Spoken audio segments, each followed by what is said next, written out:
नमस्कार, मैं रवीश कुमार। सरेंडर मोदी बनाम मृगेंद्र मोदी।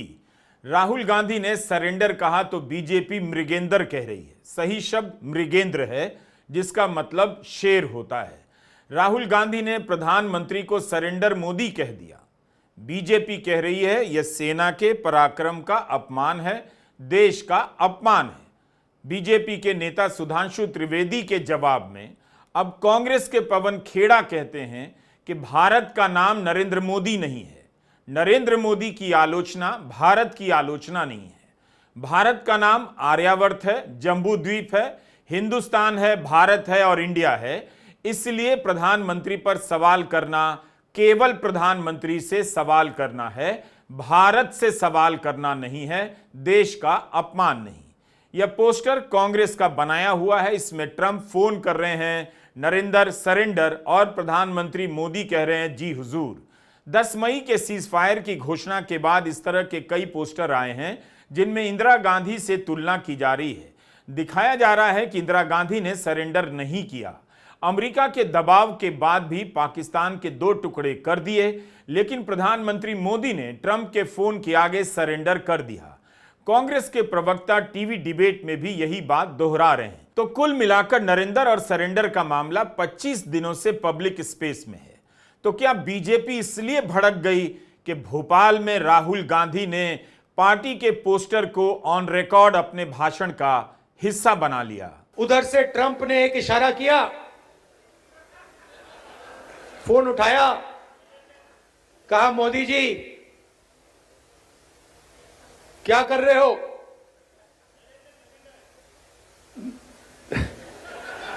नरेंद्र सरेंडर, और जी हजूर करके नरेंद्र मोदी जी ने ट्रंप के इशारे का पालन किया। आपको एक समय याद होगा जब फोन कॉल नहीं आया था, 7th फ्लीट आई थी, 71 की लड़ाई में 7th फ्लीट आई थी, हथियार आए थे, एयरक्राफ्ट कैरियर आया था। इंदिरा गांधी जी ने कहा मुझे कुछ जो करना है मैं करूंगी।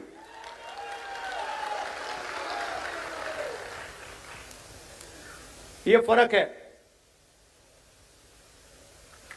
इनका कैरेक्टर है। ये सारे के सारे ऐसे हैं। आजादी के समय से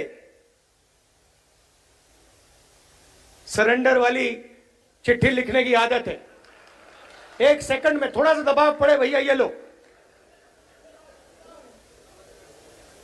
हाँ, तो ये इनका कैरेक्टर है। कांग्रेस पार्टी सरेंडर नहीं होती है। गांधी जी, जवाहरलाल नेहरू, सरदार पटेल, ये सरेंडर वाले लोग नहीं हैं। राहुल गांधी के इस भाषण के बाद बीजेपी को आक्रामक होना ही था। वैसे बीजेपी कब आक्रामक नहीं रहती।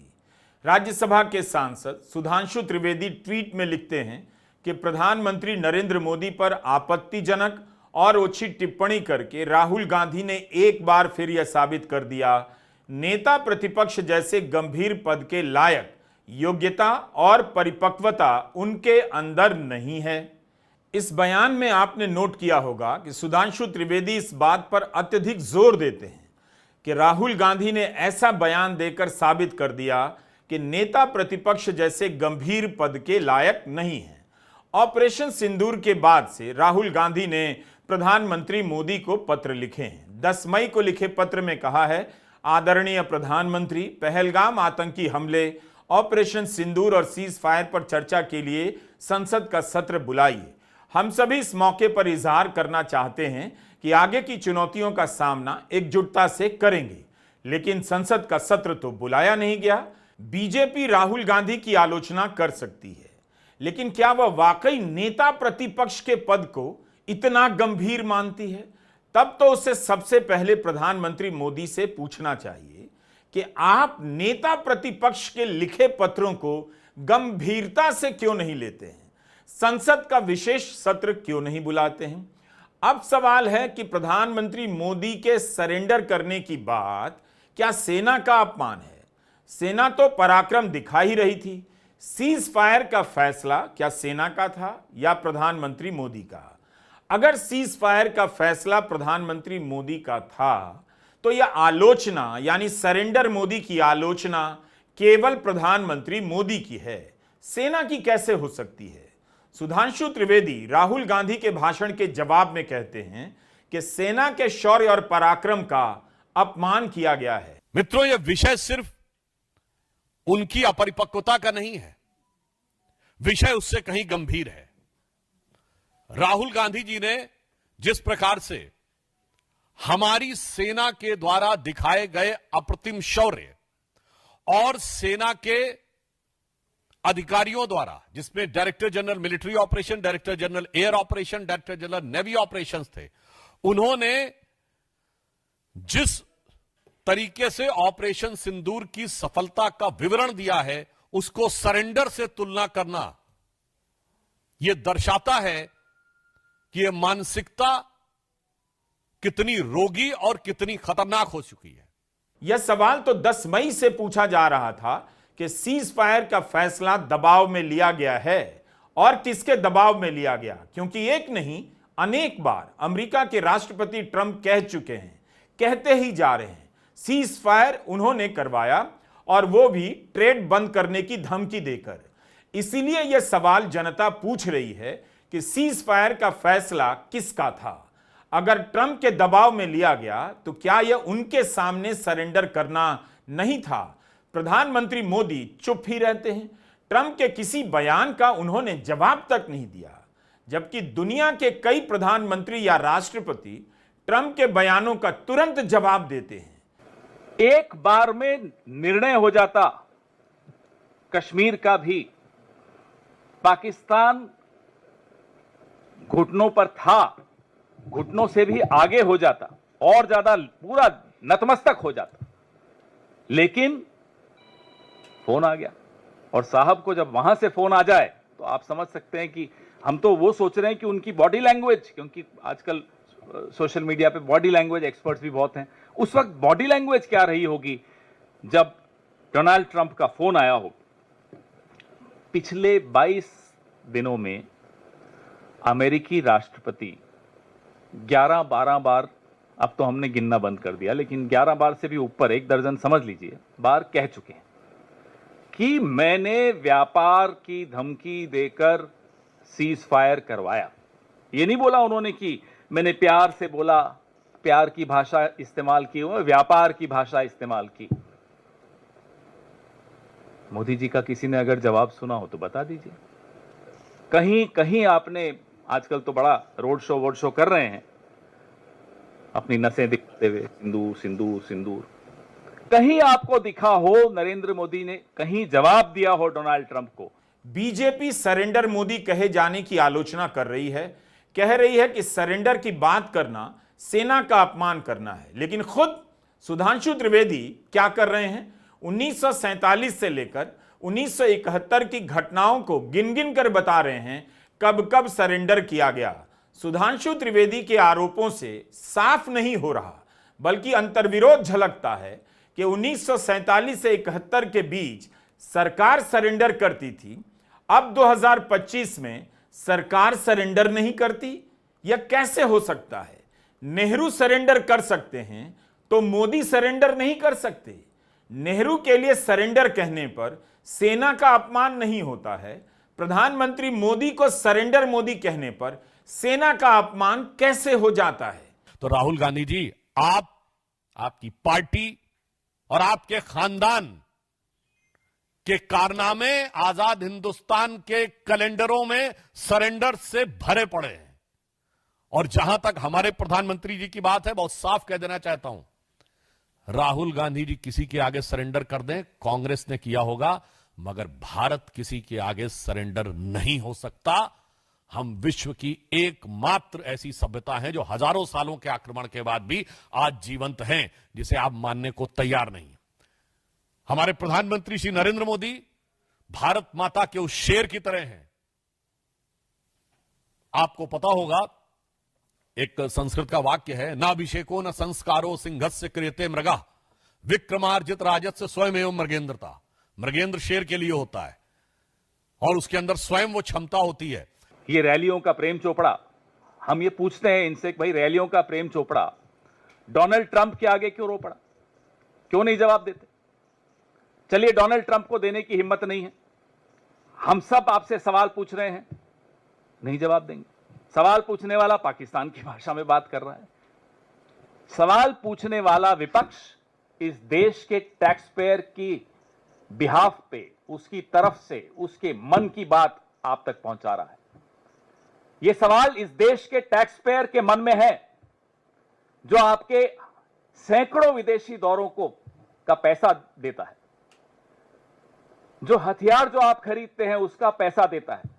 ये उसके मन के सवाल हैं कि सीज फायर किन शर्तों पर हुआ, क्यों दबाव में आए, क्यों पाकिस्तान की हाथ में आई गर्दन को छोड़ दिया, किससे डर गए? यह बहस क्यों हो रही है? नहीं होती अगर ट्रंप के बार बार दावों पर प्रधानमंत्री मोदी एक बार बोल देते।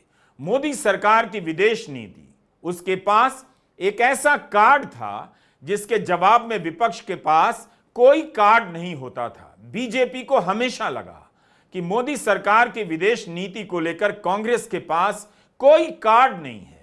कांग्रेस ने अपना कार्ड चलना शुरू कर दिया। इस बार विदेश नीति को लेकर आक्रामक तरीके से सवाल पूछ रही है कि कनाडा में G7 की बैठक में प्रधानमंत्री मोदी को क्यों नहीं बुलाया गया, जबकि 6 बार बुलाए गए हैं। इस बार ऐसा क्यों हुआ? 10 मई से सीज फायर के बाद ट्रंप दावा करते जा रहे हैं, प्रधानमंत्री मोदी कुछ बोलते नहीं। अमेरिका में लाखों भारतीय छात्र पढ़ते हैं, चीन के भी छात्र पढ़ते हैं।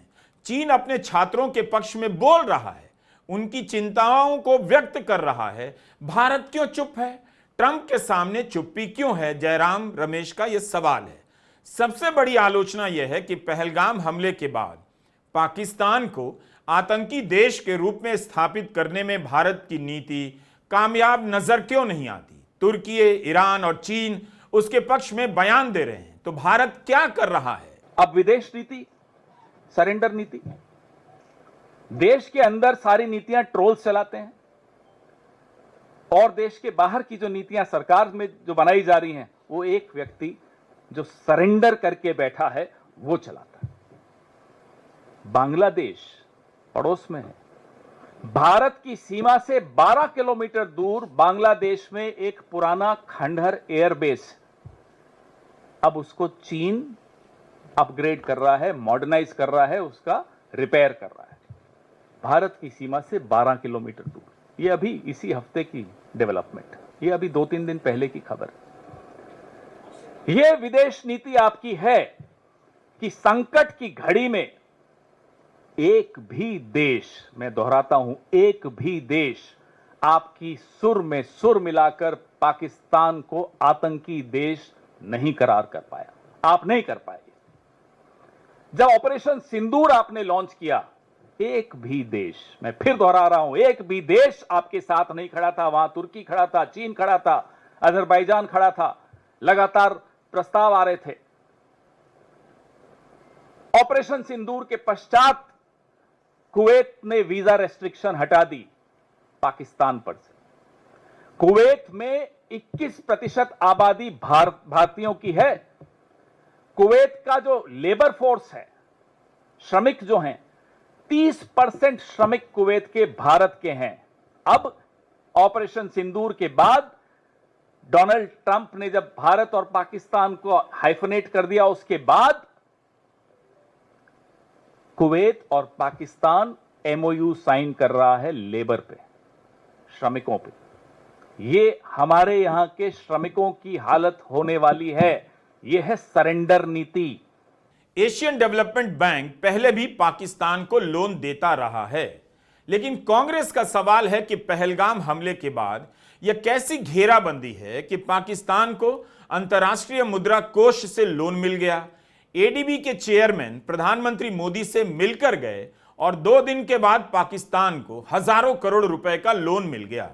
प्रधानमंत्री मोदी ने विदेशी चीजों के बहिष्कार की बात कर दी, उसकी सूची बनाने की बात कर दी, लेकिन प्रधानमंत्री मोदी ने चीन का नाम नहीं लिया और ना ही कोई नीतिगत फैसला लिया। मुंह खुलता नहीं है चीन के लिए, और जब मुंह खुलता है तो क्लीन चिट देते हैं। अभी पिछले हफ्ते चीन पर साहब बोल रहे थे, नाम नहीं लिया चीन का। चीन का नाम लेने में इतना डरते हैं कि अपने ही देश के एक बहुत बड़े भूभाग की बेइज्जती कर देते हैं, क्योंकि एक शब्द नहीं बोल पा रहे चीन।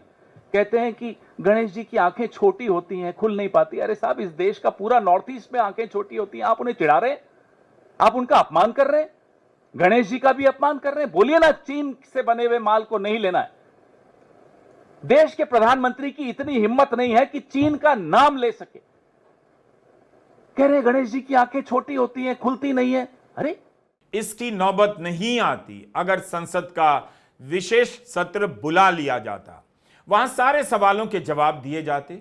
2 जून को 16 विपक्षी दलों ने मिलकर पत्र लिखा कि संसद का विशेष सत्र बुलाइए। इस पत्र में विपक्ष ने मांग की है कि पुंछ, राजौरी और उरी में नागरिकों की मौत को लेकर कई गंभीर सवाल हैं जिन पर चर्चा होनी चाहिए। युद्ध विराम से लेकर भारत की सुरक्षा और विदेश नीति पर बहस की जरूरत है। लिखा है कि विपक्ष ने इसे लेकर सरकार का साथ दिया कि अंतर्राष्ट्रीय समुदाय में भारत का पक्ष रखा जाए। सरकार ने अन्य देशों और मीडिया को जानकारी दी है, लेकिन भारत की संसद को नहीं। भारत के लोगों और उनके चुने हुए प्रतिनिधियों को अंधेरे में रखा जा रहा है। उन्होंने मांग की है कि जैसे ही सांसद विदेशी दौरे से वापस आएं, संसद का विशेष सत्र बुलाया जाना चाहिए। इस पत्र पर कांग्रेस से लेकर Sapa, DMK, TMC, Rajad, CPI, CPIM, Male, National Conference सभी के दस्तखत हैं। विशेष सत्र क्यों नहीं बुलाया जा रहा है? इसकी जगह मानसून सत्र की घोषणा कर दी गई। 21 जुलाई से मानसून सत्र की शुरुआत हो रही है। इस पर कांग्रेस के महासचिव जयराम रमेश का कहना है, आमतौर पर हफ्ता 10 दिन पहले संसद के सत्र की घोषणा की जाती है। इस बार तारीख का ऐलान इसलिए कर दिया गया इतना पहले ताकि विशेष सत्र की मांग से ध्यान हट सके। क्या जयराम रमेश ठीक कह रहे हैं? आप भी गूगल सर्च कीजिए। हमने सरसरी तौर पर चेक किया। 2023 में मॉनसून सत्र के 20 दिन पहले तारीख बताई गई, घोषणा हुई। 2024 के शीत सत्र की घोषणा 20 दिन पहले की गई, लेकिन इस बार मॉनसून सत्र की घोषणा 47 दिन पहले की गई है। तो क्या सब संसद के विशेष सत्र से बचने के लिए किया जा रहा है? तृणमूल कांग्रेस के सांसद डेरेक ओब्रायन ने एक नया शब्द गढ़ा है। संसद से डर को पार्लियामेंटोफोबिया कहा है। संसद से फोबिया होना किसी के लिए भी ठीक नहीं। बीजेपी को संसद का सत्र बुलाने की मांग करनी चाहिए, विशेष सत्र। और संसद को लेकर कोई फोबिया है या नहीं, इसे लेकर भी साफ करना चाहिए। रक्षा प्रमुख जनरल अनिल चौहान का बयान छपा है कि पाकिस्तान 48 घंटे तक हमला कर भारत को झुकाना चाहता था, लेकिन 8 घंटे में घुटनों पर आ गया और फोन कर बात करने लगा, सीज फायर कीजिए। जनरल चौहान की बात का तो यही मतलब निकलता है कि पाकिस्तान की हालत खराब हो गई मात्र 8 घंटे में। लेकिन वैसी स्थिति में एक झटके में सीज फायर क्यों किया गया? यही तो सवाल पूछा जा रहा है। और जब ट्रंप बीच में दावा कर देते हैं कि सीज फायर उन्होंने कराया, तब सवाल बनता है कि क्या उनके दबाव में सीज फायर हुआ? भारत ने अपनी बढ़त छोड़ दी। इस सीज फायर से फायदा किसे हुआ, भारत को या पाकिस्तान को? 22 अप्रैल को पहलगाम में आतंकी हमला हुआ, गृहमंत्री का दौरा भी हुआ। आज तक पहलगाम को लेकर प्रेस कॉन्फ्रेंस नहीं हुई है। आधिकारिक स्तर पर देश को नहीं बताया गया है कि किस तरह की चूक हुई और इसके लिए जिम्मेदार कौन था और किसके खिलाफ कोई कार्रवाई हुई, अगर हुई तो। इन सवालों पर चुप्पी क्यों है? गृहमंत्री अमित शाह बंगाल जा रहे हैं, पार्टी का कार्यक्रम कर रहे हैं। पहलगाम पर बताने के लिए क्या उनके पास समय नहीं? संसद का विशेष सत्र बुलाया जाता तो दोनों तरफ से बातें होती, गुबार निकलता। सरेंडर बनाम मृगेंद्र से हेडलाइन तो निकल आएगी, लेकिन खबर नहीं निकलेगी, जवाब नहीं मिलेगा। नमस्कार, मैं रवीश कुमार।